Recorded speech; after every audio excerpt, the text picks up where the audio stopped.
પૂજા કરતા સમયે ઘીનો દીવો કરવો કે તેલનો દીવો કરવો એ યોગ્ય કે ન યોગ્ય એ વિશે વિશેષ સમજૂતી અને માર્ગદર્શન પ્રદાન્ય. વાલા ભક્તો, આપ પૂજા કરતા હોય અને એ સમયે કેટલા જણ પૂજા કરો છો? ઓહો, બધા જ. બહુ સરસ. કે ખાલી હાથ જ ઊંચા કરવાના? મહારાજે કીધું એટલે હાથ ઊંચા કરી દીધા. પછી જય દ્વારકાધીશ. મહારાજને ક્યાં ખબર છે? પણ પૂજા કરતા સમયે આપ દીવો કરી રહ્યા છો, ઘીનો કરો છો કે તેલનો કરો છો? આ બધા જ મનના વિચારો, ઉતરંગો આપણને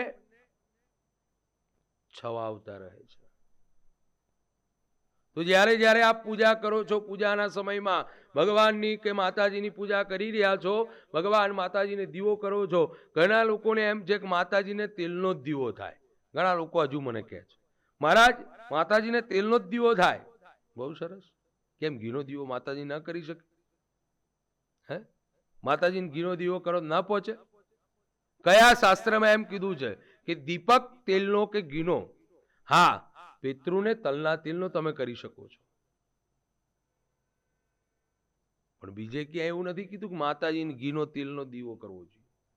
દીવો કરો. દીપક એટલે જગતમાં બતાવ્યું છે અંધકારમાંથી ઉજાસ તરફ લઈ જાય, એનું નામ દીપક.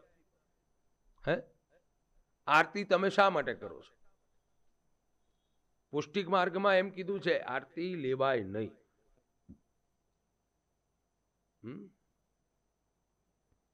આરતી તમે ભગવાનની નજર ઉતારી રહ્યા છો.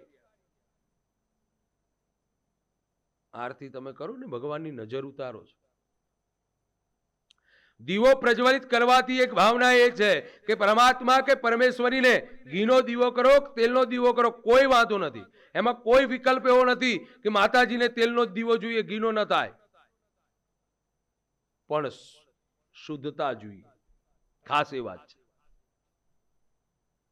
કદાચ તમારી પાસે એવી સંપદા નથી, ઘીનો દીવો ન થઈ શકે, અરે તેલનો દીવો કરો, ભગવાન રાજી થઈ જશે. પણ એમાં પવિત્રતા હોવી જોઈએ, એ ખાસ જરૂરી છે. ભગવાન ભાવના ભૂખ્યા છે, ભગવાન શુદ્ધતાના ભૂખ્યા છે.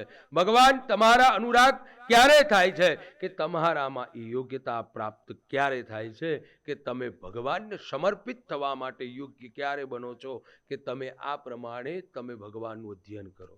પૂજા સિવાય એટલે કરવી. બધાએ પૂજા કરે એટલે આપણે કરવી એમ નથી. તમે સમર્પિત થવાના ભાવ જગાડો છો. ફર્સ્ટમાં ભણતા હોય ડાયરેક્ટ આપણે 11ની પરીક્ષા આપીએ તો ચાલે? ના ચાલે. એની માટે ફર્સ્ટ કરવું પડે. ફર્સ્ટ, સેકન્ડ, થર્ડ, એમ ધીરે ધીરે આગળ વધો, પછી ત્યાં પહોંચી શકો. પણ તમે લોકો પહેલા જ ડાયરેક્ટ ભગવાનને પ્રાપ્ત કરવા માટે દોડો છો. ભગવાનને પ્રાપ્ત કરવા માટે એનો અભ્યાસ ધીરે ધીરે ધીરે કરતા રહો. સદગુરુને પાસે જાઓ, સંતો મહંતોની પાસેથી વાતો જાણો, ધીરે ધીરે એનું મનોમંથન કરો. પછી તમારામાં ઉતરેલી જે વાતો છે એને રાત્રે સમયમાં મનોમંથન થાય અને પછી એની ભગવાનની પૂજા એમ બતાવી છે. આપણા વડવાઓ દીવાઓ એટલે કરતા હતા દીપક. મારો દીકરો જગદંબા ભગવાનને પ્રાર્થના કરે કે મારો દીકરો મારાથી મહાન થાય. એમાં ઘીનો કે તેલના દીવોની કોઈ વાત નથી કરી.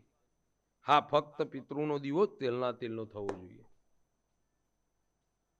તો આપને સમજૂતી એ આપી કે સાથે સાથે શત્રુને આપણી બુદ્ધિ સાથે મેળવવા. કારણ કે આ કળિયુગમાં શત્રુભાવ વધારે જાગ્યા.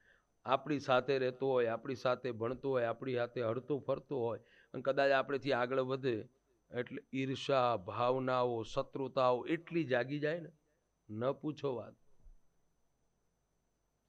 પણ એની માટે શું કરવું જોઈએ? તો તમારે સરસવનો દીવો કરી અને ભગવાન માતાજીને પ્રાર્થના કરો, શત્રુની બુદ્ધિ સારી થાય. આપણે ખોટું કરવાની ક્યાંય જરૂર નથી, એની બુદ્ધિ સારી થાય, કોઈનું ખોટું ન વિચારે. તો દીપ પ્રાજ્વલ્ય કરો, સાથે સાથે આરતી રોજ કરવી, ભગવાનની નજરને રોજ ઉતારવી. પૂજા કરતા સમયે પૂજા બધી જ પરિપૂર્ણ કરી દો ને. અત્યારે ભગવાનને લોકો છે ને રૂમાલથી આ એક વાત જાણવા જેવી છે, હું જોઉં છું અને મેં જાણ્યું છે. એટલે રૂમાલ હોય, રૂમાલથી લૂછી નાખે. હે, એ રીતે પૂજા ન કરાય. ભગવાનને સ્નાન કરાવવું પડે. તમારી પાસે ચિત્રમાં ફોટો છે તો એ ફોટા ઉપર પુષ્પથી પાણી છાંટી અને પછી નેપકિનથી સરસ લૂછી શકો. પછી સરસ મજાનું, ઘણા લોકો તો દિવાસળીથી તિલકો કરે, માતાજીને ન થાય. તમારા ત્રીજી આંગળીથી ભગવાનને તિલક કરવા જોઈએ. ભગવાન એમ નથી કહેતા કે નાનો તિલક કરો. ઘણા માણસો, અમે યજ્ઞ કરવા જતા ને, તો હું પહેલા જ્યારે યજ્ઞ કરવા જઈએ, અત્યારે તો લગભગ ઓછા તિલક કરવાના થાય, પણ પહેલા છે ને શરૂઆત જ્યારે હોય ત્યારે અમારા ગુરુજી હોય ને અમારા આચાર્ય હોય એ યજ્ઞ કરાવતા હોય, અમે યજમાનની પાસે બેઠા હોય, યજમાનને તિલક કરવાનું થાય, એટલે તિલક કરવા જઈએ એટલે બહેનો કે મહારાજ નાનો તિલક કરજો, અમે મેકઅપ કર્યો છે એ ભૂસાઈ જશે. તો આ ભાવના ક્યાંથી? તમે જેના અનુરાગથી બેઠા છો, તમે પૂજા કરવા માતાજીની બેઠા છો, તો તમારા અંદર એક જ ભાવ હોવો જોઈએ. તમે એક ઈશ્વર જેવા તમે નિર્મતતા બનો છો. તો વાલા ભક્તો, દીવો ગમે તેનો કરો, પણ ભાવના સાચી હોવી જોઈએ. તમારો અનુરાગ ભાવ સાચો હોવો જોઈએ. આરતી કરતા સમયે ભગવાનના બની જાઓ, ભગવાનને આપણે નિહાળતા રહો. ચોક્કસ પરમાત્માની કૃપા પ્રાપ્ત થાય અને પૂજા વિધિ આ પ્રમાણે કરવામાં આવે તો યોગ્યતા અવશ્ય પ્રાપ્ત થાય છે. વિશેષ માહિતી પ્રાપ્ત કરવા માટે નીચે આવેલા નંબર ઉપર આપ કોન્ટેક્ટ કરી શકો છો. જ્યોતિષ માટેનું માર્ગદર્શન માટે, વાસ્તુશાસ્ત્રનું માર્ગદર્શન માટે, ગ્રહથી માંડી તમામ પ્રકારના યજ્ઞ આદિ કર્મનું માર્ગદર્શન માટે તમે મારો કોન્ટેક્ટ કરી શકો છો. સાથે સાથે ભાગવત, દેવી ભાગવત, શિવપુરાણ આદિ કથાઓ માટે, સત્સંગ માટે આપ કોન્ટેક્ટ કરી શકો છો. સાથે સાથે આપ રૂબરૂ જો મળવા માંગતા હોય તો આણંદ જિલ્લો, તારાપુર તાલુકો, મોરજ ગામ, ઉમિયા માતાજીના મંદિરે આવી અને મને મળી શકો છો. પણ રવિવારના દિવસે આવતા પહેલા શનિવારના દિવસે આપે ફોન કોન્ટેક્ટ કરવો અથવા મેસેજ કરી અને મને જાણ કરવી, જેથી કરી સંપૂર્ણ તમને સમય હું આપી શકું. તો વાલા ભક્તો, આ પ્રમાણે દીપ પ્રાજ્વલ્ય કરજો, કોઈ સંશય ન રાખશો. આ પ્રમાણે પૂજા વિધિ કરજો, આ પ્રમાણે આરતી આદિ કર્મ કરજો. તમારા જીવનમાં સુખ અને પ્રાપ્તિ થશે. દીવો ગમે તેનો થાય, તેલનો થાય કે ઘીનો થાય, આપણી આસ્થા અને આપણી શ્રદ્ધા પરમાત્મા સમક્ષ જેટલી હોય એટલું અવશ્ય ફળ મળે છે, એટલું ચોક્કસ ફળ મળે છે.